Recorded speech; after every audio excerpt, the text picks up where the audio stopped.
0.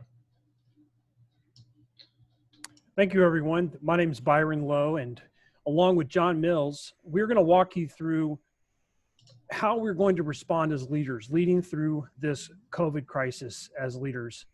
John, if you can introduce yourself. I know you're you actually have the landmark behind you in the little city of Redlands, that the Citibank Tower, I guess you call it. Yeah, we're located pretty close to that. Actually, it's a view from the roof of our building. John Mills, yes, I'm with Interwoven Group here in downtown Redlands. And thank you very much to the Chamber of Commerce, specifically Chris Alvarez, for arranging this opportunity to reach out to our fellow business owners and stakeholders here in the city of Redlands.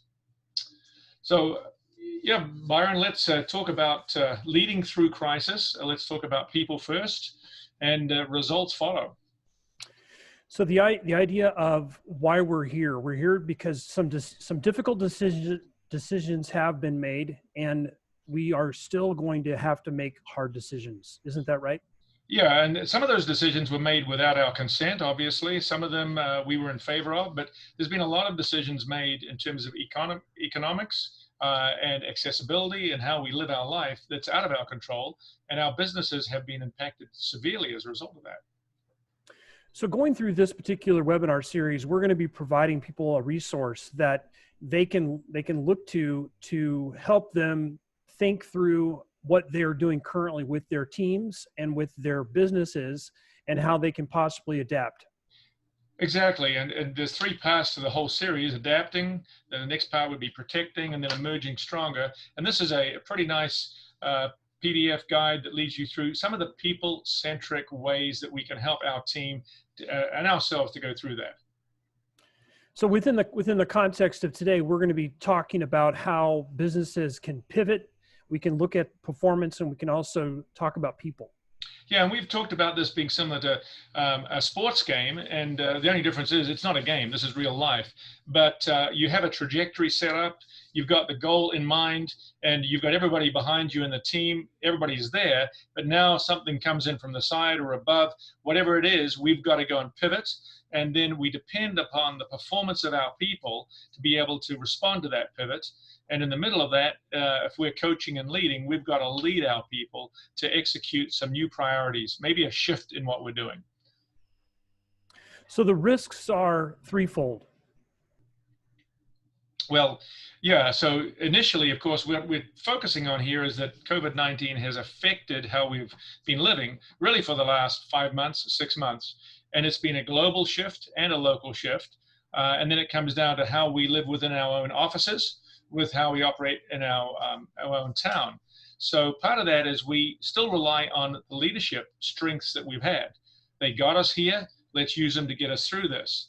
And in crisis, it's possible that we can over-rely on our strengths. The other things that we want to look at is the talent that we've got. Do we have to realign our talent? Is there an aspect of that would be done softly and well? And then, of course, our workforce, some of our workforce are pretty frozen. They're a little scared, and for good reason. How do we help work through that and become productive? So over the course of these next few weeks, we're going to be talking about 3 different kinds of themes. Yeah, so the first one, which is one we're talking about, is adapt how we lead. Change the way we look at the game a little bit. It's leading with resilience. We need to be able to get up and come back again, and get up and come back again. And then there's a realigning of the operations, realigning of the people, the team, mapping the team to the people, to the jobs, and then an element of unfreezing our people, maximizing the motivation. And we'll touch on aspects of this in today's seminar. Can you walk us through a little bit about what this means here, the science and the art of who? Yeah, well, that's a little, it's a very factual play on words. There is a science that goes behind that, and that is there's very predictable human metrics that we like to look at, and that is how we behave. And how each of us behave is very predictable. In fact, we use a tool called a predictive index. It's an index of predictability. So we use that. That's the science behind it. And then the art is a little bit of the nuance, because sometimes, even though the science is pretty clear, we're unable to make a decision and to make a movement that is necessary because we don't have many options. And so we're clearly stuck with the fact that we're contained by time frame, by hours of operation, by fiscal concerns. So the art comes into how do you interpret the science and make it play out for the best of what we've got. The science and art of who. So today we're really just going to be focusing on how we can have that conversation about, as leaders, how we can adapt. Yeah, and adapting really is the necessary part of reassessing where we're at and looking at it. And the slide you've got up is quite interesting because it's that football, soccer type slide that comes from a couple of our heritages, but we know what the work is to be done. The work is clearly, we've done it before, we're going to do it again, it's there. The question is, which people are we going to have on the team? Is it a muddy field, a slick field, a cold field? Are we at a guy come up against some competition that is defensive or offensive? Who are we going to put on the team to be in the best situation to win and win well through this? As well as the other side is the actual work that needs to be done, right? Yeah, well, you got the work that needs to be done is clearly out there. And of course, that's impacted by the environment that we're living in, which of recent months is changing on a weekly basis. So another metaphor that business leaders are aware of is this idea of a bus, of getting the right people on the bus, getting the wrong people off the bus, and making sure that people are in the right seats. And obviously with small businesses, there are some constraints, but I think everyone understands this metaphor of the bus, right? Right. The bus really is the team. We've got, and in small business, there's only one bus. And I actually may be a minibus. It might not be a full-size bus. Right. Nonetheless, there is a bus and there is a driver, there's a navigator, there's an engineer, those people who put together the systems. We can talk about the various things that a big bus has, conductor, concierge. So there's a lot of things that have to happen. On the smaller businesses, perhaps one person has multiple hats. But nonetheless, those jobs all need to be done and people need to have skills to do them. So asking the question, if we have this tool that you talked about, this predictive index, and how do we know how? But simple questions like this, these are not little questions, but how do we know new hires will work out? How do we know that new hires will excel or fade? Well, that comes back to the predictability. If you can predict what happens to a person under pressure, or predict what happens to a person when he's put in front of, or she's put in front of 3 or 4 new people, perhaps a room of people. Some people would love that, cherish the opportunity to meet a new 20 friends. Some people would say, no, I'd rather sit and do some study and detailed work to back that up. So this is very predictable behavior. And this is the real joy of the tool is we're able to go and predict how somebody will react for the position that we're asking them to be in. So we're going to go and map the behavior that's needed to the position that's needed. We're going to map the people that we've got to the work to be done. And that's what you're talking about as far as predictable behavior, right? Correct. It is. Now, we're slightly different than competence. I mean, we obviously all have to have competence to drive a bus, but also there has to be some behavior. And the behavior we're looking at here is we want somebody, and I use the analogy of a 757, a 747. You know, it's a high-speed, very expensive plane.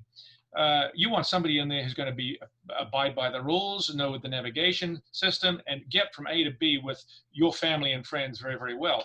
He's got to have competency. She's got to have competency. But also, we would like that behavior to be stable, persistent, the kind of behavior that breeds a sense of safety and comfort.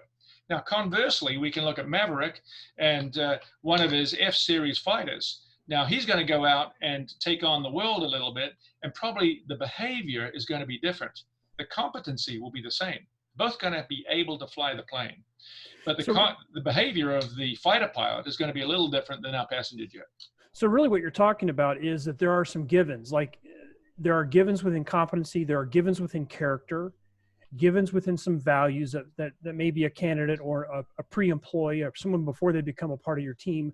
But really when we're talking about behavior, we really are asking the question of can this person fulfill the job, and does their natural behaviors fit that job? Exactly. What we would like to do is get a 90% or above fit. And whether or not they happen to be a brother-in-law, sister-in-law, cousin, whether they need the job, whether they've got a PhD in it, is actually secondarily important to their behavior as it fits the job. Because at the end of the day, if they have the right behavior and they do then have a cognitive ability or the ability to learn the job, we can teach them the job. They can be taught the job. They may already know it, but the behavior you cannot do or undo. It is either there or it is not there. So it's almost like you can provide someone a dream job as long as their behaviors match the job. Oh, exactly. Absolutely. Wow. 100%. So this is really more of just explaining that behavioral science. So this actually is a science. This isn't, some, woo-woo, so to speak. This is something that you believe that people can take this assessment, and this is a science-based approach. Well, this actual approach came out of the military years ago, and it was developed for assessing pilots and the military people to be able to best suit it. The actual assignment itself or assessment itself takes 6.5 minutes, 7 minutes per person. There's no right or wrong. There's no qualifying test. Every answer is right. And now there's been 5, 6, 7 million of these assessments being processed, and the high degree of validity of their psychological appropriateness for using in a work environment. In fact, quite a few Fortune 50 companies use this as a core for their operational teams. Tell me about the varying strengths here. What's the difference? Well, as you look at this particular graph, anything to the right of that little black triangle is considered high. Anything to the left of that little black triangle is considered low.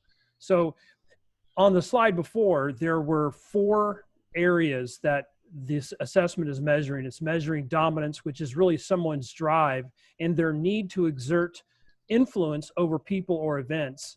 Extroversion is a person's drive and their need for social interaction with other people. Patience is a person's drive or their need for consistency and stability.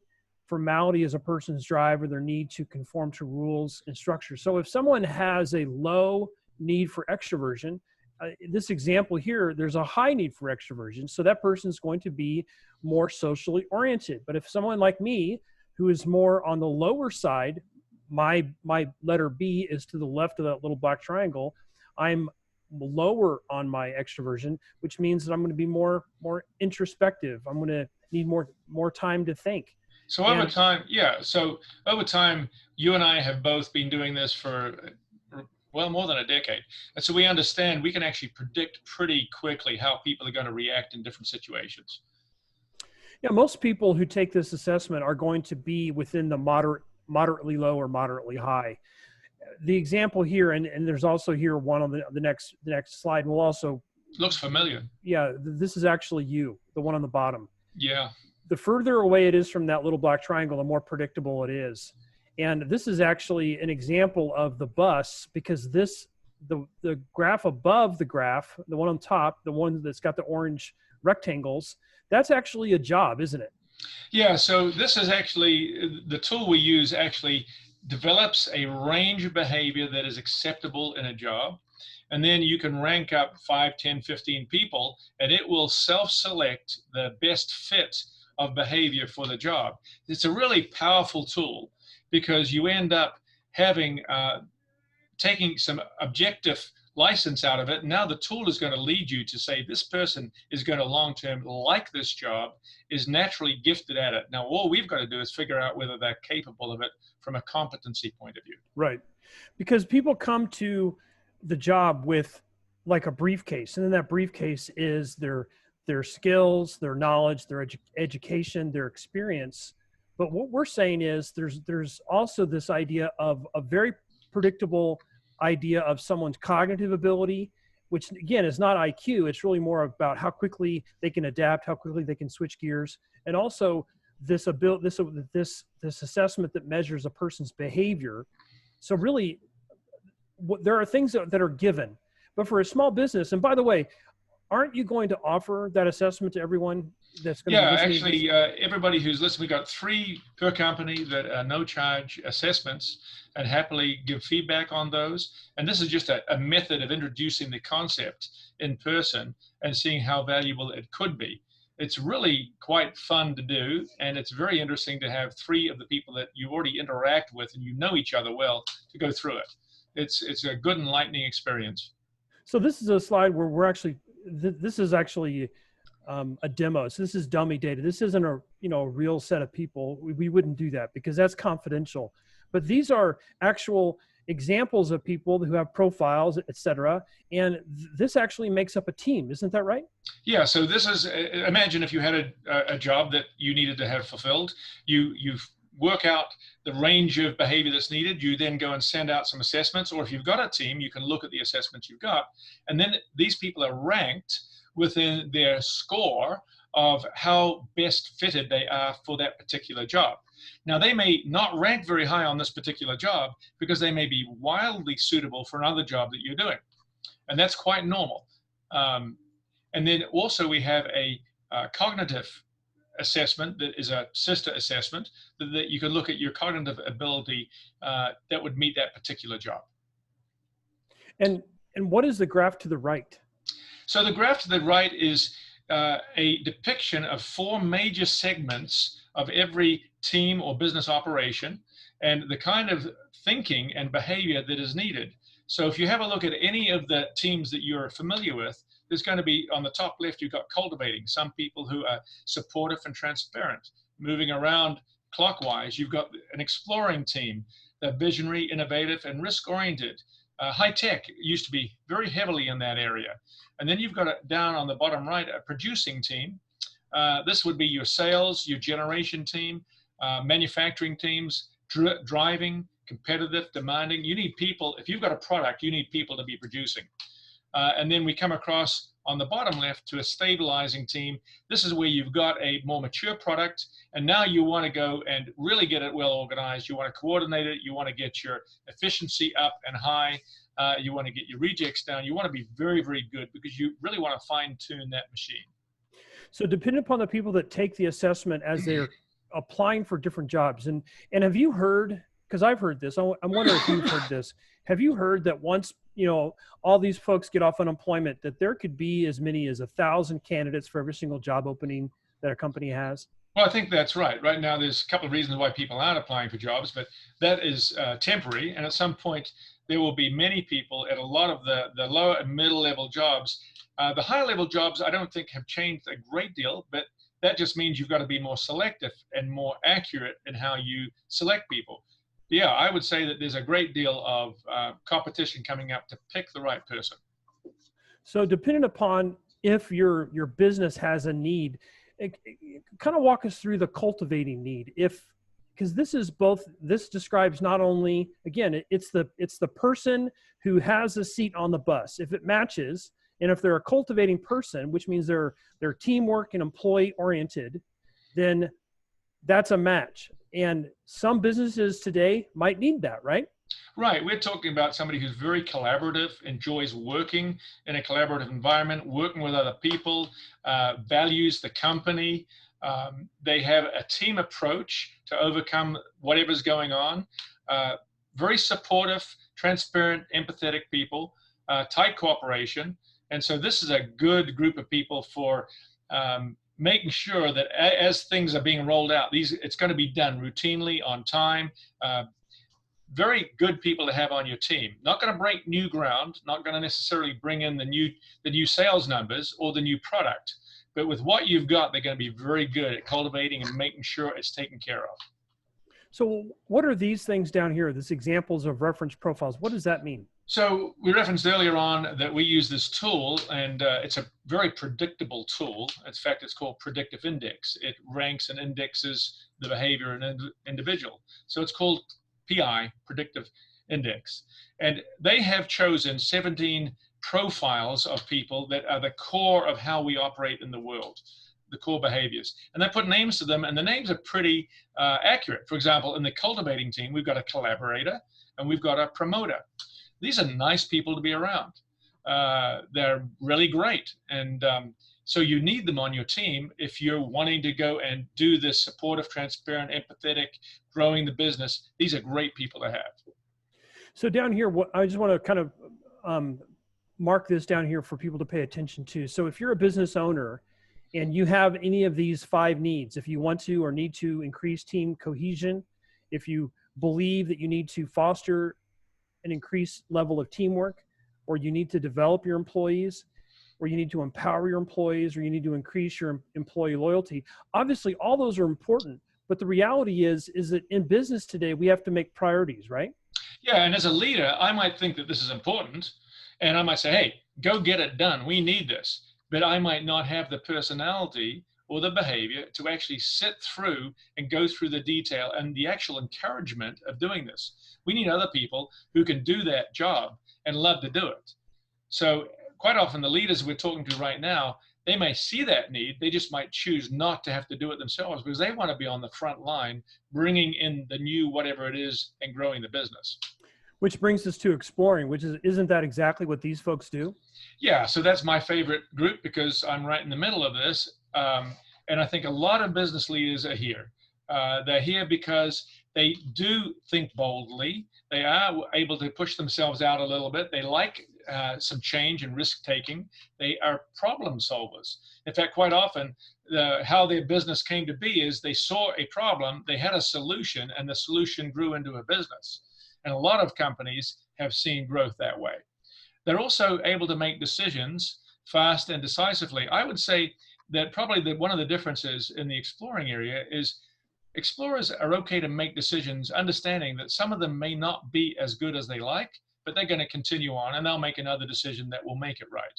So fear is not going to go and hold them up in the middle of this. And again, there are 4 of these reference profiles that are attributed to this Yeah, group. and then the names are pretty good fits. You got the persuader, you got the captain, you got the maverick, and I mentioned the maverick earlier, and you got the venturer. Now, I happen to know on this call, you've got a captain and you got a venturer. And it's interesting, the captain is a little bit more social than the venturer. That's the only difference. So Byron, I believe you're a venturer, and Yes. I've been slated as a captain, and the difference is I'm a little bit more social than you are. Yeah, so your B is a little bit higher than my B. My B's a little bit higher. So again, I just want to draw attention to this area here as just kind of doing an assessment for your business. Are you needing in your businesses to increase agility? Are you needing to develop new products? Are you needing to take actions? Are you needing to grow rapidly and to implement change? If that's the case, then you're probably looking at increasing and leveraging not only the opportunity for work, but also for putting people who have these kinds of behaviors in those roles. Yeah, now here's the warning though. And so we're talking to explorers, and quite often explorers say, well, I've got that, so there we can get it done.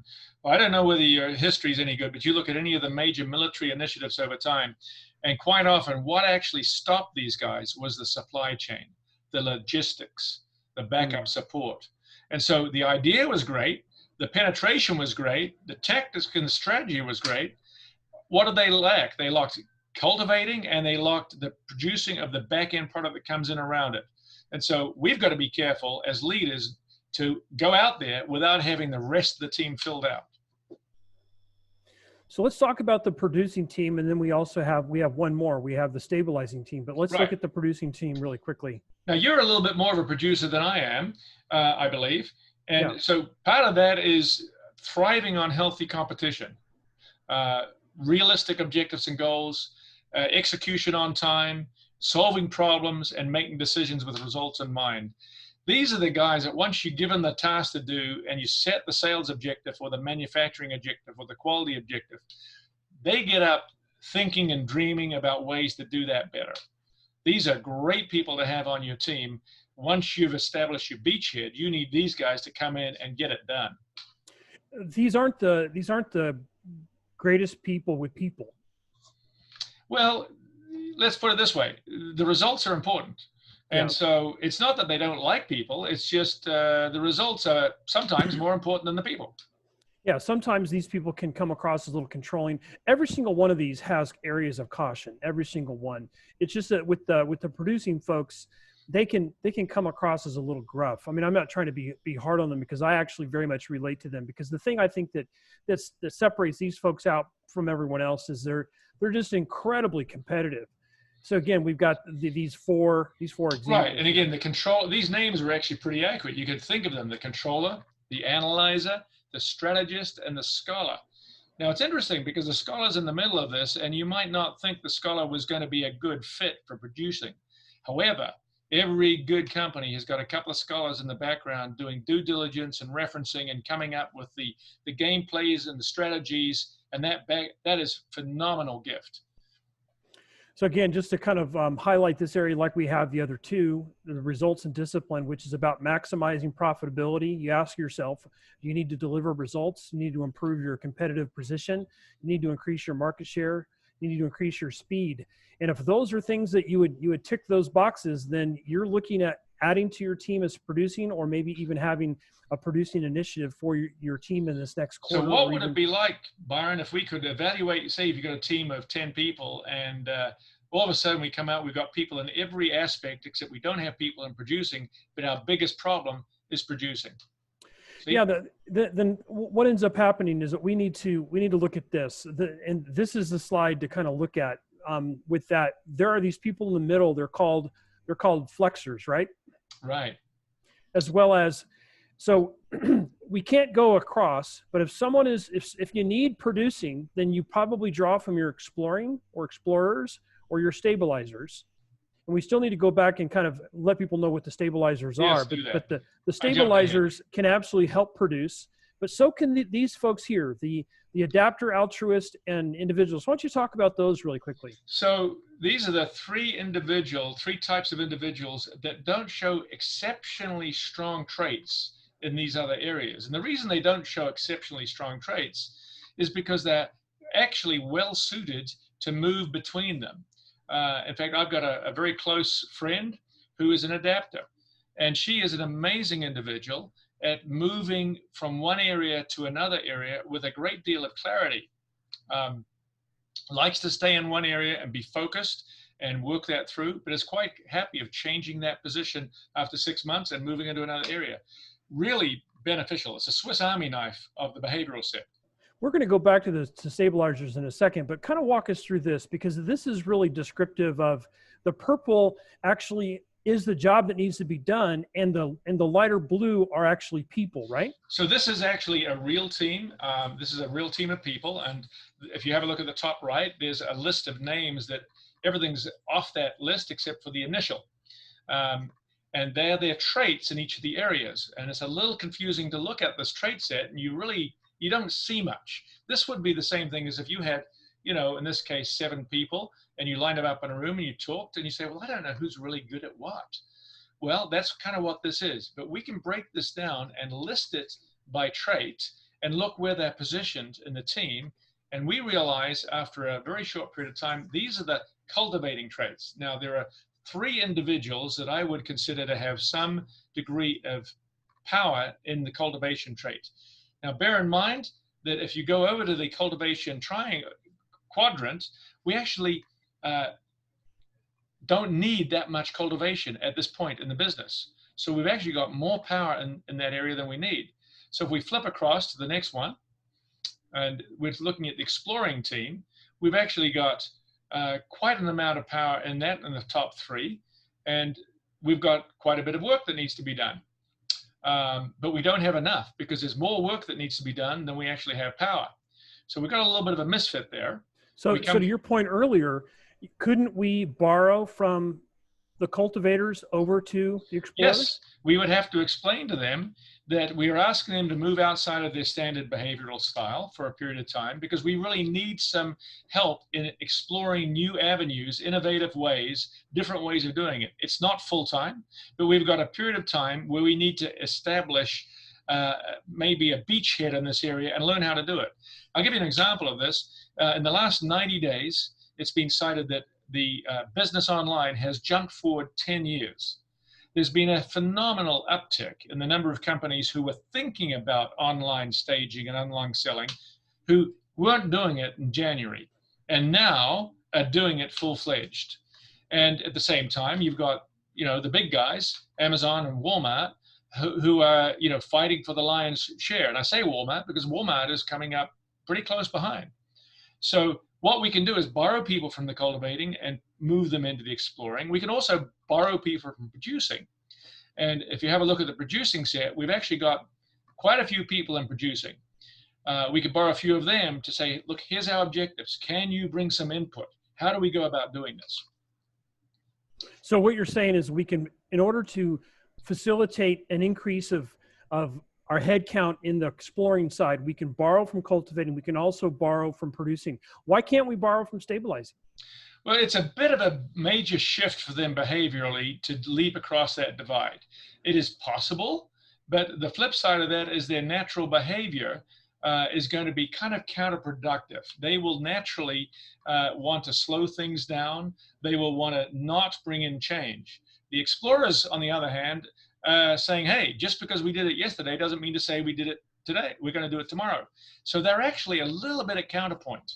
Gotcha. So the stabilizers are just a different, they're a different behavior, and their behavior is in some ways opposite of the explorer. Well, exactly. And this can be a very good thing. If we're operating a nuclear fission reactor, we'd better have some people in procedures that are stabilizing people that will not allow a maverick to come in and fiddle the dials, because that would be exceptionally counterproductive. So yeah, depending on where you're at in your business cycle and the kind of business, you're going to need people in both of those areas. All right. So we're looking about behavioral emphasis, and we're talking about, in my case, I have a fairly strong emphasis in one area and I'm moderate in a couple. And one of the problems is it's kind of like having one tool that fits every opportunity. And I know this from my own history. If I'm faced with a new situation, I will think innovatively and creatively, and I'll push hard to work through it. There are times when that's not really the best. We need to sit back, quietly analyze in more detail, come up with a better picture of what the game plan is, and then take action. So I could overuse my strengths in some areas. Well, I think this has been, I mean, I know I've learned a little bit even today, and I hope the people that have listened have learned. You're going to be giving this as a gift. Isn't that correct? Correct. I'm going to come up in just a moment. When this particular section ends, we'll put up the live feed, and you'll have an opportunity to send us an email. And just to remind everyone, we're going to be giving you this 5 to 8 pages. You go to pages 5 to 8, and you'll learn more about the behavioral emphasis. But we really want to thank you for the opportunity to talk with you today, and we are going to be walking with you again, and we're going to be talking more about talent and productivity in the weeks to come. But we very much appreciate you for your time and your consideration. John, any last thoughts or comments? Yeah, I just want to thank the Chamber of Commerce for taking the time to bring business tools to the forefront here that we can use for our community. And there's a gift of the free 3 per company assessments that we're going to do, and love to talk to you. Thanks.